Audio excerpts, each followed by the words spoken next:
Hello viewers! Welcome to China, and Lizelle is here again, OFW in Hong Kong na dinala ng mga amo para gumala sa China. So for this video viewers, isi-share ko sa inyo yung lugar na pinuntahan namin dito sa Hong Kong, and this place is called Shimlong Kingdom. So, kung iisipin nyo, bihira nating maririnig ang pasyalan na ito dahil nasa China ito. And alam nyo naman na ang China talaga is hindi talaga pasyalan masyado ng mga turista. So, alam nyo ba, nang pagpunta ko doon, bihira lang talaga ako nakakakita ng turista.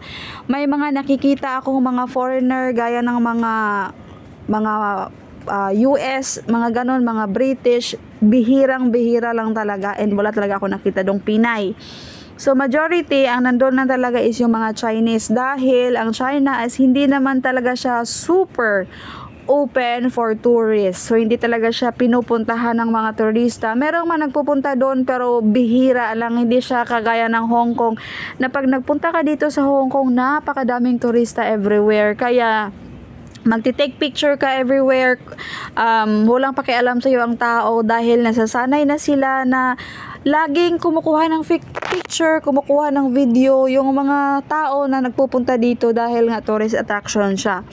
So, ito na nga viewers, ito yung aking journey dito sa China dahil first time kong dinala ng amo ko dito sa China para gumala, and napakagandang pasyalan ang pinuntahan namin. Ito yung Shimlong Kingdom. So napakaganda viewers, at kung according sa amo ko, ihalintulad mo ito sa Disneyland at Ocean Park together. So ihahalintulad mo daw yung pinuntahan namin sa Disneyland sa Hong Kong and Ocean Park together. So ganun kalaki yung pinuntahan namin. And sabi ng amo ko is, pag nagpunta ka daw doon, kailangan mo magstay ng 3 days para malibot lahat dahil sa laki ng park.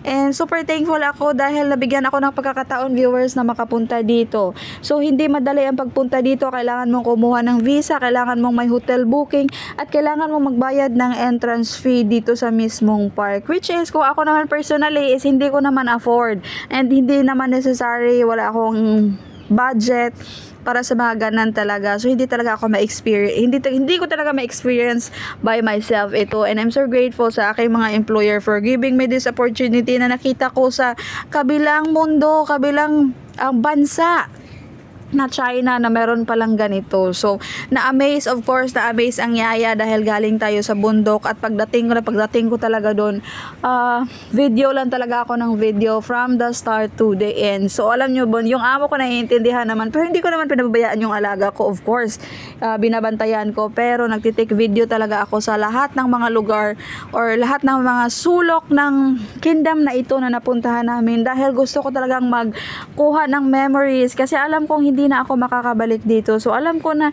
ito lang yung once na experience. So next time if magpunta kami ng China, sa kabilang lugar naman kami, hindi na kami babalik, of course, sa the same place. Kaya hindi ko talaga pinalampas ang bawat sulok, ang bawat magagandang tanawin na kuhanan ng malaking magagandang video, dahil gusto ko ma-share ito sa Facebook or sa YouTube, and gusto ko ding makita ng mga kapamilya ko na sa kabilang dulo, sa kabilang bansa, ang kalaban ng Pilipinas, ang China, meron palang napakagandang lugar.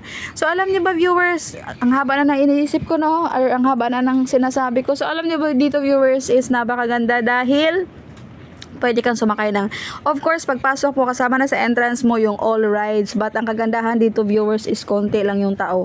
So it means lahat ng gusto mong rides na sasakyan mo, makakasakay ka. Merong pila pero hindi ganun kahaba, i-compare ng magpunta ka ng Ocean Park or Disneyland na aabot ka ng 1 oras kalahati to 2 oras na pumipila para lang makasakay sa isang ride. Pero dito viewers, dahil sa laki ng China and sa laki ng park, kukunti lang yung tao. Marami namang tao, pero makompare mo siya sa mga tourist spot na mga park na sobrang dami.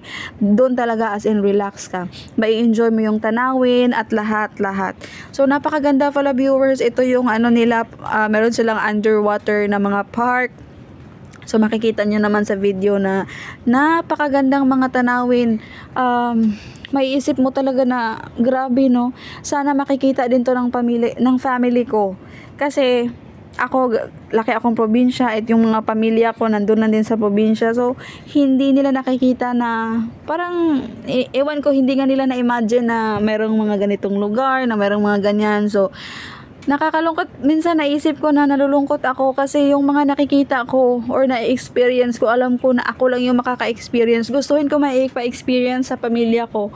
Kaso lang paano, wala, katulong lang ako dito. But yeah, let's live the, emote moment. So ayun na nga, napakagandang mga tanawin dito, viewers, dahil nga kasama ko yung alaga ko. Of course, sumasakay kami dito sa mga horse.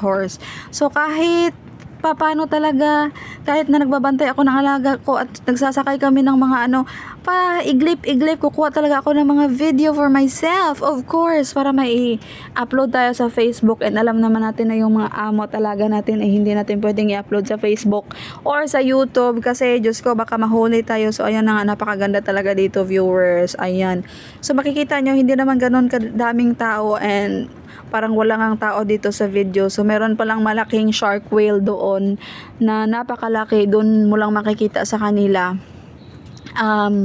sa napakalaki nilang aquarium. So pumapasok din kami doon at nagtitingin-tingin, and I'm so grateful na whole day kami nagala dito and tinapos talaga namin hanggang sa gabi na mag fireworks. So ito na nga actually yung mga rides dito, viewers, is the same lang naman sa mga rides ng mga ibang park or yung mga ibang tourist spot park. But ang kaibahan lang dito, hindi masyadong tao. So, makakasakay ka talaga sa mga lahat ng rides na pupuntahan mo. And if nagtanong kayo kung nakasakay ako, of course, hindi ako sumakay. Sumakay lang ako dun sa mga rides na sinasakyan din ng alaga ko. And at the same time, tinanong naman sa akin ng amo ko at gusto ko ba daw sumakay. Sabi ko, wag na akong sasakay dahil nakasakay naman na ako sa mga rides na yan. Kasi of course, natatakot din ako, viewers. Pagdating dun, walang signal, walang internet. Kung sasakay ako, saan naghihintay yung amo ko, hindi ko makita. So mga ganong issue, 'di ba? So ayun, sabi ko wag na ako sasakay dahil nakasakay naman na ako sa mga ganyang rides nung nagpunta ako dito sa Hong Kong, nagpunta ako sa Ocean Park. So ito lang is napakagandang memories dahil napakagandang alaala, dahil alam ko na one of these days mag-uwi na akong Pilipinas at hindi na ako babalik ng abroad. Kahit paano meron ako alalahanin na magagandang memories na experience ko sa China at makikita ko nga ito dito sa videong ito. At if interested ka din, manood ka din. You are free to watch. So ito pala yung umbrella na sinasakyan ng alaga ako at saka ng among babae at lalaki ko. So yung baby ko is hawak-hawak ko dyan kasi hindi pa siya pwede dahil 3 years old lang siya. So dapat 100 cm yung mga bata na pwede makasakay ng rides. So ayan, ako yung nagbabantay sa kanya at doon lang kami sa ilalim kaya napa-video ang yaya. Nagbi-video ako dito habang tinitingnan sila. So sabi ko, sayang, maliit pa kasi yung alaga ko, pero pag malaki na yung alaga ko, pwede na kaming sumakay sa kung ano-ano mang mga rides. So ayun lang, ini-share ko lang sa inyo na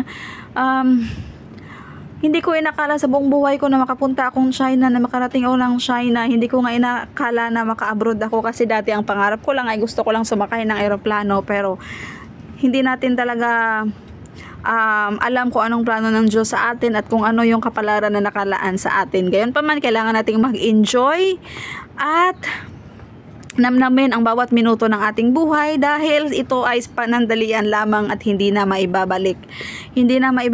So dapat lang tayong mag-enjoy. And nagpasalamat ako kay Lord dahil maganda yung sitwasyon ko dito. Hindi ako nahihirapan, mababait yung amo ko at super grateful talaga ako. So ayun yung shark na napakalaki. So makikita natin yan, and actually ipopost ko din yan sa video. Kahit na haggard ako dito, pero carry bells lang, hindi naman ako nagugutom.